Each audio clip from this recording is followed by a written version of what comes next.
Semen Padang luar biasa. Persiapan melanjutkan masa preseason kita pada hari ini berjalan dengan baik. Mudah-mudahan kekompakan terus terjalin agar kita bisa siap di kompetisi nanti.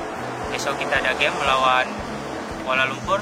Mudah-mudahan hasil baik agar kedepannya kita terus mempersiapkan diri untuk siap di Liga 1.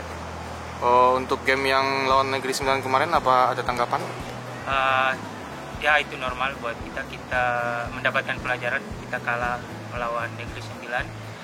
Persiapan kita sangat minim, kita baru kumpul, tapi itu bagian daripada proses. Mudah-mudahan jadi pembelajaran buat kita agar ke depan bisa lebih kompak, lebih baik dan lebih siap untuk menjalani kompetisi. Oke, terima kasih Umay.